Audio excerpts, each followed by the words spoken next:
Alright, let's set the stage. It's a normal day. You wake up, scroll through your phone, maybe debate hitting the snooze button one more time.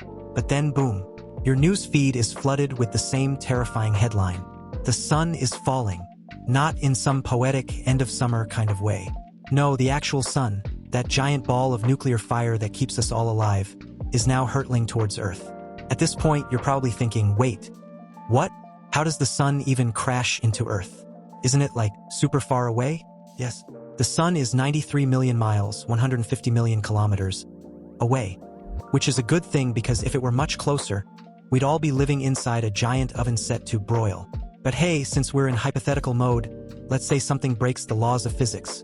Maybe a rogue black hole slingshots the sun toward us, or a cosmic prankster rewrites the universe's coding. Either way, we're doomed. But how doomed? That's the fun part. Let's break it down step by step. First, we'd all get extra crispy. Before the sun even reaches us, things are already getting spicy, and not in a good way. As the sun moves closer, Earth's temperature skyrockets. Right now, we're sitting at a comfortable average of 15 degrees Celsius, 59 degrees Fahrenheit. But as the sun inches closer, it's going up. Fast. 50 degrees Celsius, 122 degrees Fahrenheit. Hope you like permanent summer. 100 degrees Celsius, 212 degrees Fahrenheit. Congratulations, the oceans just started boiling. 500 degrees Celsius, 932 degrees Fahrenheit. The ground is literally melting. At this point, everyone and everything is cooked. Humans? Gone. Trees? Your hopes and dreams? Vaporized. And the sun hasn't even touched us yet. The atmosphere says goodbye. Right now, Earth's atmosphere is our protective blanket. It keeps us breathing, shields us from deadly space radiation, and lets us enjoy dramatic sunsets. But as the sun moves in, the atmosphere doesn't stand a chance. First, all the water in the air evaporates. Then, the air itself gets ripped away, blasted into space like steam shooting out of a pressure cooker. Without an atmosphere, Earth is basically a giant, dry rock just like the moon. Except, unlike the moon, this rock is about to get hit by a massive nuclear explosion. Impact, the worst day ever. Now, let's say the sun actually reaches Earth and somehow our planet hasn't already disintegrated. What happens next? Well, the sun is 1.3 million times the volume of Earth and 330,000 times more massive. This is not a fair fight. It's like an ant getting hit by a wrecking ball. The moment the sun touches Earth, two things happen. 1. Everything ignites instantly. Our planet is now a ball of plasma. 2. Earth gets completely absorbed into the sun's mass. Basically, we're done. No last-minute survival plans. No plucky hero fixing things with a conveniently placed time machine. Just instant, cosmic annihilation. But hey, at least it'd be quick. Wait, could we stop it? Alright, let's play devil's advocate. Let's assume we see this coming ahead of time.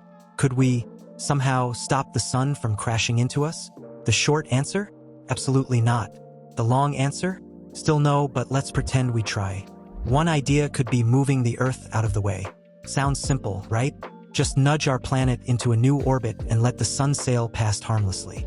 Except, Earth is massive 6 sextillion tons of rock and metal. To move it even a little, you'd need a force far beyond anything humanity could generate. What about a giant planetary thruster? A megastructure that could push Earth somewhere safer? Well, sure. If we had a few million years to build it. Spoiler alert, we don't. The universe wouldn't care. Now, here's the final, slightly depressing truth. Even if Earth got completely obliterated, the universe wouldn't even notice. The sun is just one of 100 billion stars in the Milky Way alone. If it somehow collided with Earth, it wouldn't affect the galaxy at all. Space wouldn't shed a tear. The rest of the solar system might notice. Mars would probably get a little toasty, but otherwise, business as usual. That's the thing about cosmic disasters. They feel massive to us, but in the grand scheme of the universe, we're just a tiny blip. So what's the takeaway here? Well, good news. The sun isn't crashing into Earth. It's not even capable of doing that. The laws of physics make sure of it. The sun stays where it is, burning bright, keeping us warm, and not actively trying to murder us. But hey, if that ever changes, at least now you know what to expect. Spoiler, it's bad. If you enjoyed this wild thought experiment, don't forget to like, subscribe, and hit that notification bell so you don't miss the next deep dive into absurd science. Thanks for watching, and I'll see you next time.